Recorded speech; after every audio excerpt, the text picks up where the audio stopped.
lại về là các hàn soi bel vắt các cha còn view mình mà sẽ hun cần là tắm nó tụ quăng tì khác lỗ mà rồi nó đang là hàn bắc ai lệ hàng tai là hey anh cho nên cũng mình là MDC general election cần phát chọn đó na thế tại hiện nên LADC big light district big cả hiện nên INC hiện nên sở cả na hi ASEAN thấy ni riêng em khai lại thế ha thế là hi comment cả ngay chắc chắc tu na chuan ka ngai tu ta a ama chuan congress na te ruling party ticket hi ru ni chu a chan chu engwang nge hlut kan ti chuan ni chine ka soi helai kan ru sian chete min phuar ve a he dia MDC han tho pa zon mai mai kha arem lova chu wang chuan ruling ticket kha a hluta viau mai a ma se Tun Trump hiện na ron ti chen tak chu independent po CM an li thei lo pu zangu ra vin ne kan CM ni min lo kan lak lu ta kha kon pui bia la khan MNF ticket be se a chang lo independent in atlinga when ye chuan district council a CM in a true chu mi kan soi chan a chu congress hian sarkar na hi tun kan party din hun atanga han ngai to chen frank de so in mi pun min be sei chia lawang mi po ka ring tho ang mai ro chu congress sarkar na kan la lawang ti ka soi nam mi ro na chan chu tuna hian ZPM party boy dan zong zong ya pura reina pol le puram chana pol anoma kasi de dan be chen official state official thang po hian engge mo thil te thama po ZPM president party lam khan ani kha chulo ti su pura reinan ani kha chulo ti su an thunin mulo ni chu chu chin rein hey an kho ai thak kang reng khop maya ZPM va bel tu te hi MDC wal ho hi dikta ding che zong zong với mình mình chia nha anh ấy tất cả chuan mình bùi khi vào rồi thì là lâu thì anh đi theo vách đi trên này soi đều hẳn mà sẽ mình sẽ chúng là sụt bùi anh vuông về bùi đùa rim na anh ta anh vuông về đi mà sẽ nãy khi nào khá chú là soi không ai biết thế với nia district council là bùi đùa tiếp mà lạc đàn nên hiền ZPM party MDC ni khe khera ngai na angai lo chu wang chun an man ni ticket chang lo te emo hei hian congress party a an lu du lo wang ti hi a soi thei lo tin ke ni appoint kan tun kan din huna hian kan hanin shoot kan in shoot hian hemi party chung atang sim hian kan in shoot hian tuna ai ticket kan na nei mi lawa kan nei to khetia constituency wise kan chu thian pasari to pari thi chu kan ting mai om mange ti ngai dan len ta kan nei ya chuan ni china sarkar na chungchang a chuan ngai kan lak thei lawang independent pun sarkar na an kal pui the chun congress national party voina rahula khuta central la mo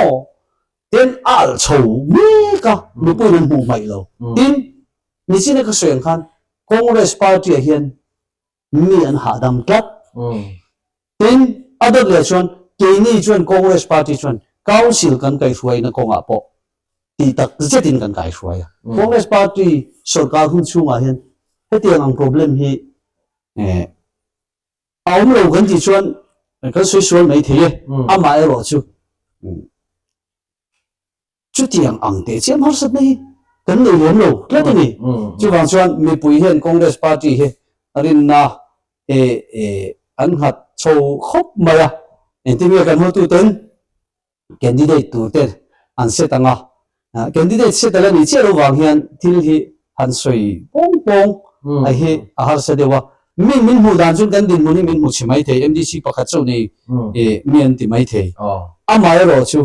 với những council na ati lan chian chu ruling party ticket khéo khi sâu cả nó xiêm nó anh nó vẫn đi thì alang chian tổ nữa tụ cả chu hàng xuân cần hôn tu tiền hay chu anh ấy đang thiệt cái ngày khác anh làm chuyến khóc mày ha INC cũng in hiện in MDC general election cũng tàu luôn mấy cái thằng đó đã cho nên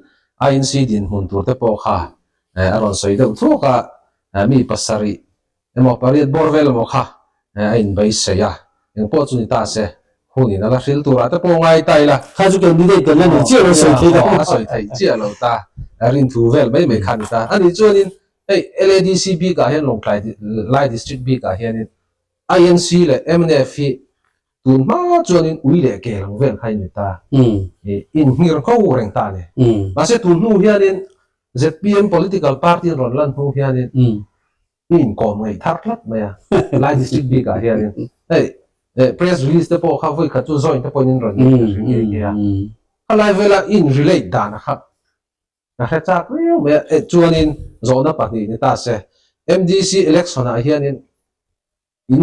in la thok dun zel ngam ti kha nghe cái sợi khai thì cái mà ya politics à hiện senior hole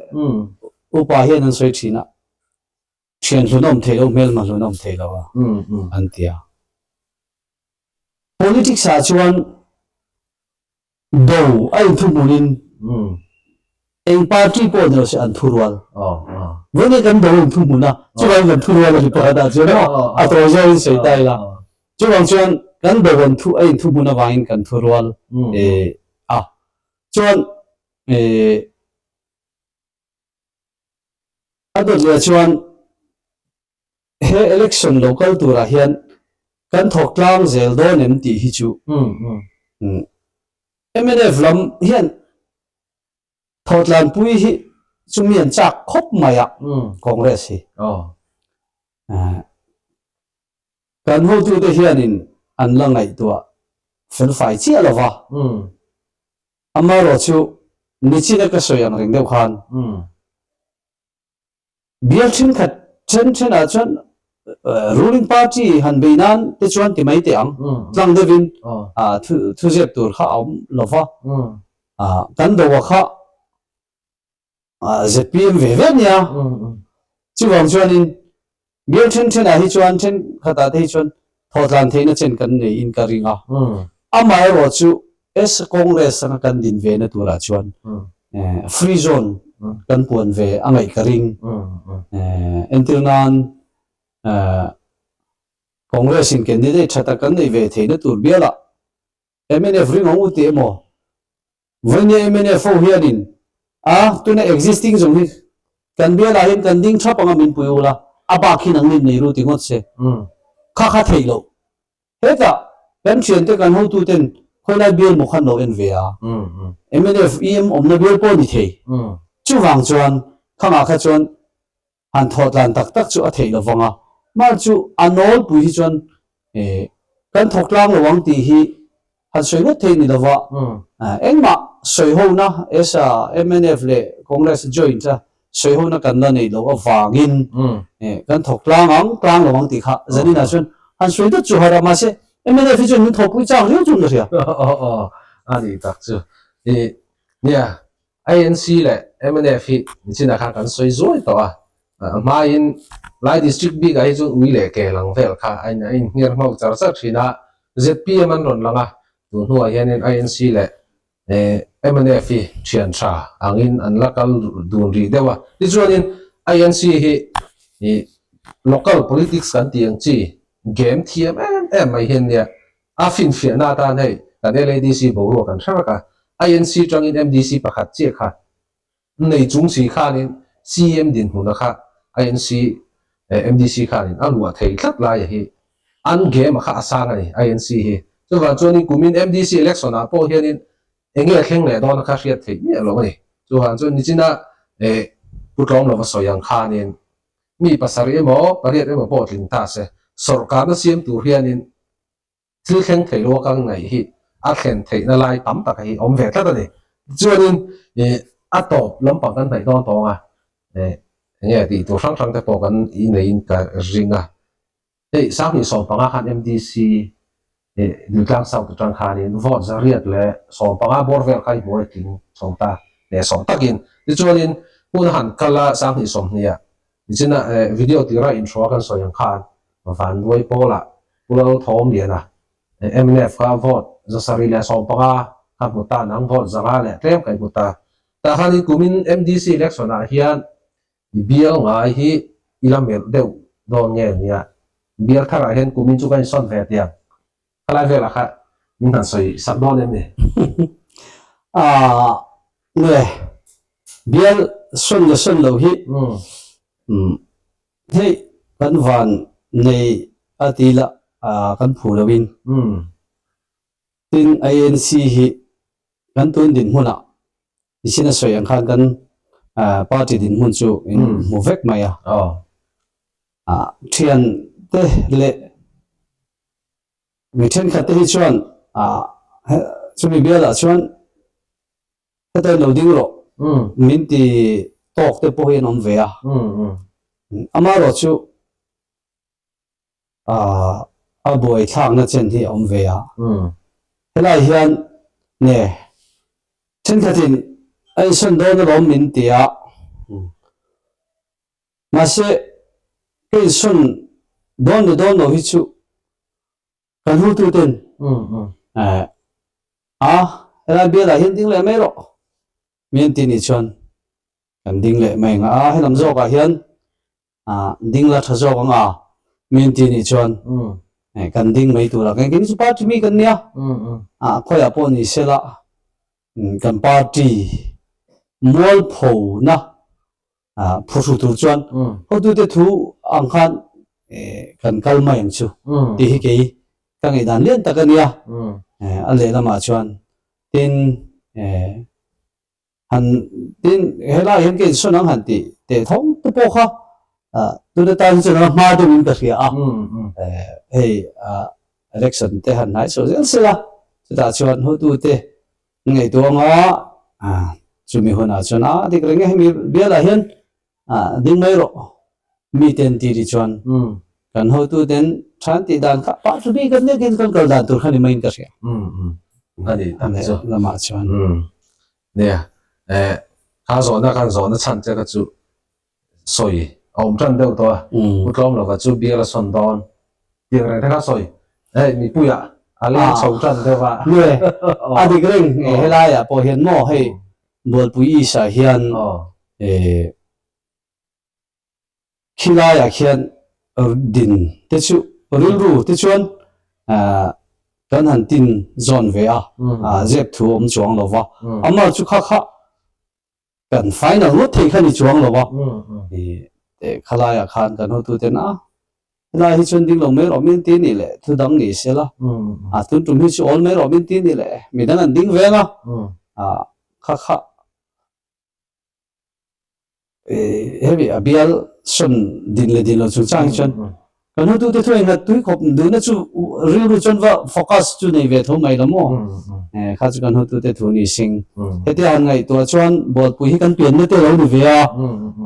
le la ma chon dil ta ma khan kum nga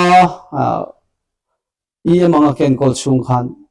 ka thei to ken na po ka thok ve thil rang te po kan nu chia ve nu chia te po ma ro chu kan ho tu ten helama hian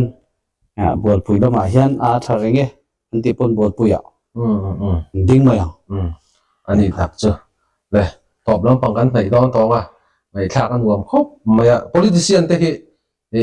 nge thu soi tu rian nga thina zanin po hi thei rang chuanin zona pakhathi minute nga bor vela min khung leng sakram ro ka te adum khop lo khop maya tem chu min extend sak thei lo te ma se hun ni tai tang reng sia lekin hun tho zo te po an la damanga dam hawila an la nei le tura te po ngai tai la ta chuanin zau thei ang bara in kom dan te po kha kan na ngei tu chho le tura ngai tai la ti chuanin a top na tan thu soi du tam takin in ka ringa thu soi du in ei ni chuanin thu min soi saka ti chuan top lam kan nei mai dan hey politics ana phong ten kan lu ta kema commitment ta hian ram rong bol na hi karil roi na lian ve khop maya tin relote kan thut chung khan bial chau ni lovin kan ram ta na thatur ang nia ka siat te hi kan ho tu te ne na po ka soi ve thina eng ma chen te po ti te po kan ne ve hei entina han soila voinia zirtir tu lak chung chang te po hi thalai te thin lunga politician ina adu du appointment pek thi anga aum thin lai hi ana em em ni chuwang chuan kan lu ve khan ka ril ru ka tin zone ve ngar no chu recruitment rules te kan siam anga ta chuan le kha thiam tam takin tiang khan chance te pon lo nei ve ang ti in besin sang tal nen ka rr te kan han siam voine chuan chu chu kan han mang chozui ve te zel te po ani a chuwang chuan hey party in son chung chang te po hi du ni la chuan ZPMMO sorry MNF a po hian kabial nga ya khan lu tila ticket po ka mu ka ringa tin katlin po ka ring bok ano to pakhat chuan hetia kadin kom chang engemo aizol kal chang hian mi hi som derve thina party lu turin tin khalai khan diltang bela khan tam tak anin chu boka ase ka ngai tu thina mani party keni chu party mani se office kal ve nga ya bawa na kal ren thin kha nak tu ko ka namru na va lu le kha ka ngai tu na hian i pain thiam thilo chon ZP ma te po hian du nei la amang hana han ka lu to ka ringa ei kan thian te hian mi hian som der ve tin lut nei lang chuan kan political career te po a thave de mai thei that te po ma se chuti roz ni china ka soi bok pakhat na chuan party office kal na han sona politician kan be lo thei lo nia voinia le lama kan vom kha khami kan du lo kan vom ku va lon le kha ke các mi sinh nên cái ngày tuổi trí na các thầy lo va chu wang chuan kan lo hlo tling lo ani point pathian rem ron ni sela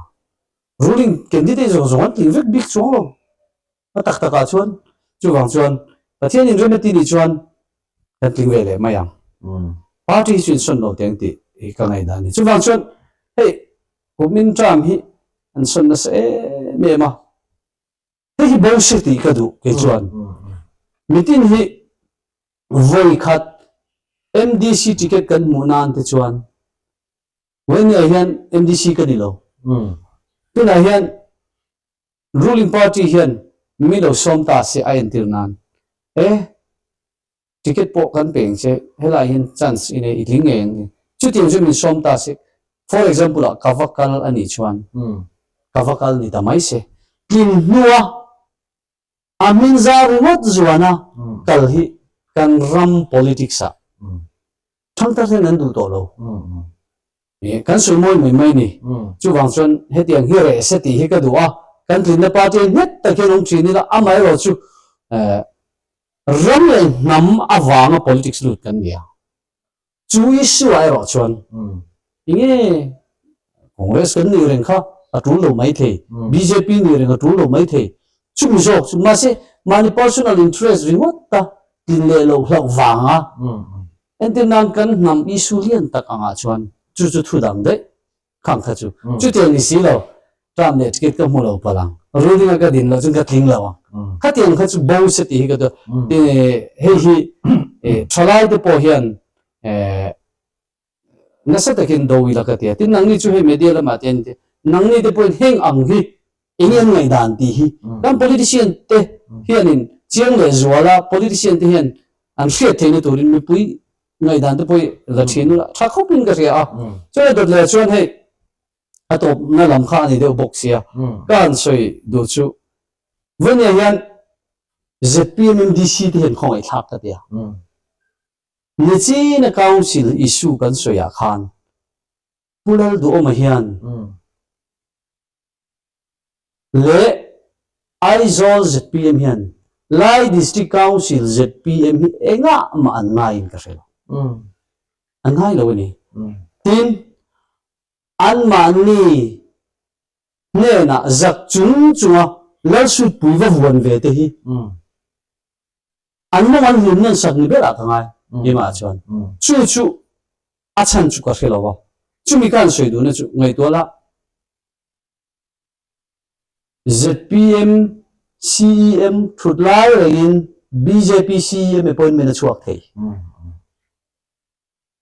tin kan chief minister hian BJP raulu tu kan ti thina ma se thu mai mo khati council lina kan thil to na tang hian pudu ate hian ZPM and BJP chu an lo hlaw na niang mai ti ka mu da na nia chu ta ka chu ni chi na congress sarkar gin iring em ti lai ni khan in zoma a chan chu eng wange ka ti chuan ngai to la puzia sang chu ZPM CM ni a thut lai in governor in puen zangor appointment a pe thei chu okay number 1 chuan pu zangor protest turin anti zui boka chuan ko tan kala wai ti khan an buai ta a to pa ko chuan kan CCB ro chu min hum lim sakani amai ro chu ta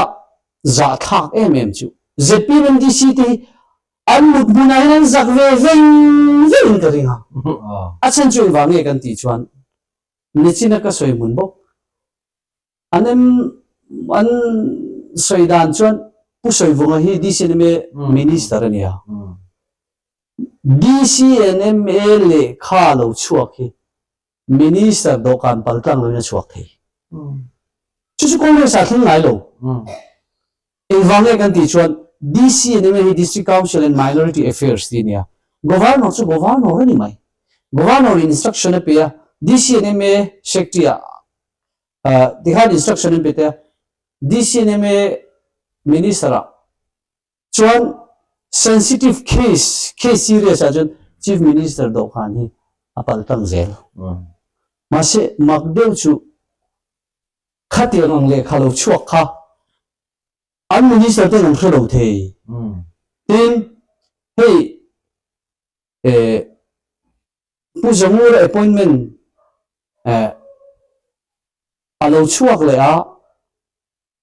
ta po chuan ani na taka chuan puzamur kha ama chuan eng ma ki ma chu social tur ni BJP nia theito pinum de ve ni mai ma se kha tun ngai mai ya puzia sang protest chung changa khan sin karinga ko thuren na in ni som poli chungin ti tur ni dia ma se governor le kha in fixed date in lo kalani kha po kha ani na taka chuan politically in ka soenga ZPM sarkar khan governor kha an changam lo reng re ni som poli na khan anei the ma se an soi le zel dan chuan pudu aten governor an ngam ngang si lova anti zel mai ni chuan chu chau chu ni le ne engtin nge India independence nia puzamur appointment chuat he regulator day India ram zalen ni India ram zong zong chol na ni khan puzamur appointment ni som le panga a chu chumi na ati lan chu pu duate hian governor hi an ngam rol lova voine MDC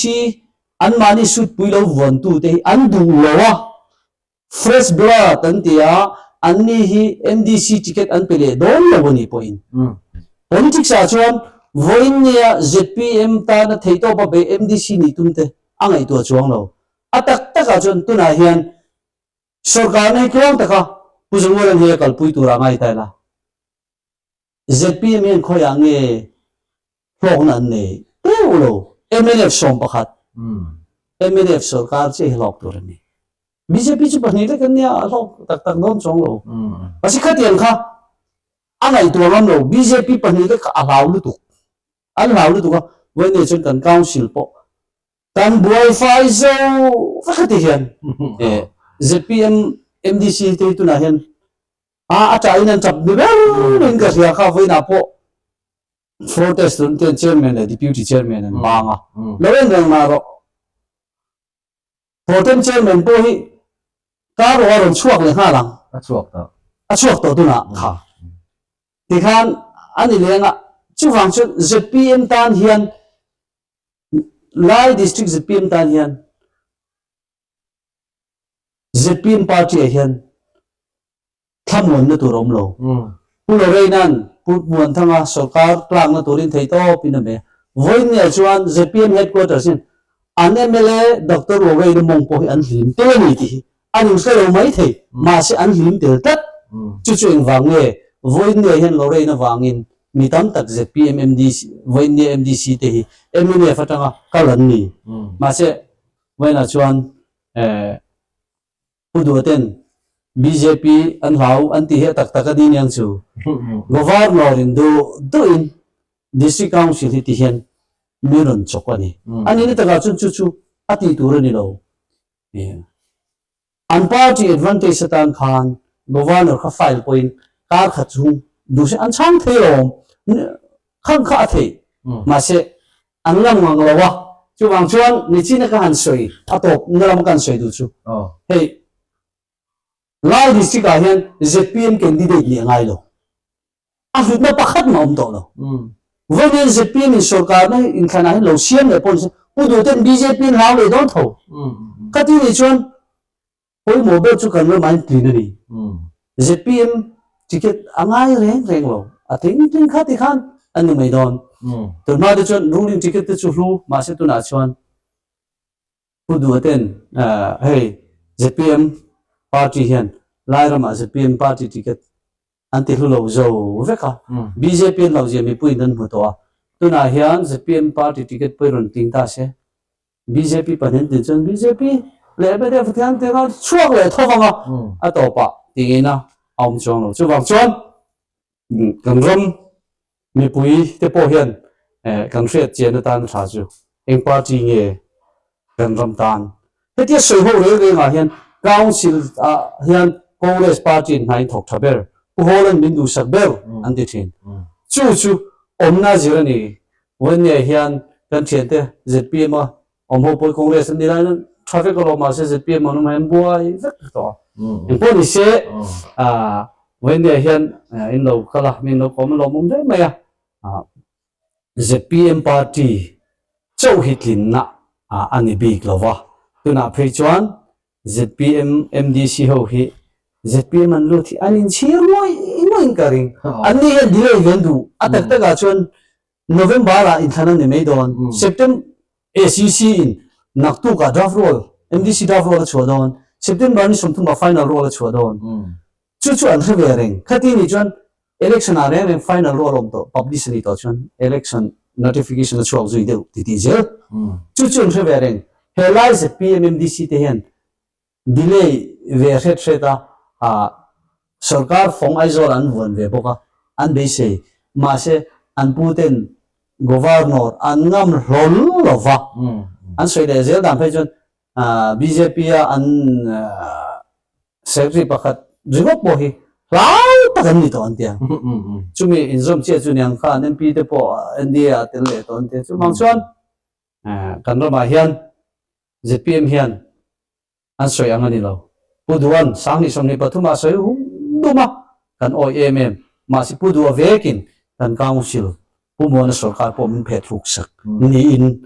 alang ta an sarkar po lorena hoin thei to bin pudua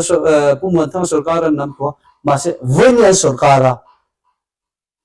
puzir sang sarkar kha an backup ngam chuang lo atlak nuwa puzangura sarkar na tura hian politics a chun kan in be rom iwa han sarkar bi gom na ti khan ti ngam chu governor ang hawa chu ban ZPM ticket ti anin rin ang ani don lo re MDC kan thun na tura hian chuta lore na pol le ramchana pol tian nom le hala eni na kan lo ti tur chu tian kan lo kia ve nga ngồi nghe khẩn đồ đồ này nghe khá to là anh đi đặt chứ anh đi cho đi khai đi đủ to nghe khá khá nghe mày xem là này ngày khác cái nuông khóc mày à thì chính là cái sợi yang khai cái sợi là sợi nuông bút lom nó phải bắt đi thiêm đấy mày anh đi cái đi to khá rồi nào bao nhiêu cái công này hành rây đâu sẽ đi khá cái này bao nhiêu đua mà sẽ dàn lắm bằng thiêu đấy anh ấy thì tôi sẽ sang này đấy anh ấy kinh lệ dễ là tôi bộ long lai district chunga politician te sim sim hi han interview chu ve sim sim hi a thil tum ve pakhat ania hun tha te po kan la nei chole zel tu la te po ngai tai la kina putlom lo va te po inkom na hun thazok hun thozok te po kan la nei chole tu ra te ngai tai la tin community MDC election ania ama soyang khanin MDC hianin din vele ngei te po kha arin ro ma ata te po khanin MDC general election a hianin ne na achan ngei theina B17 official channel chon du sak na sang ber kha ahla ni ta se tin zanina inkom na hun thatak mai hun che takara min siam saka wang te po hianin avoi ni na tan lom thu ka soi na bok ni ta se ti chonin pulal thom no fachin za XMDC kan kom na chu khadi zong khani le phot ta se zanina tan chonin ka in bang tha le phot ani mai chu mong tha ni man nuam le vek le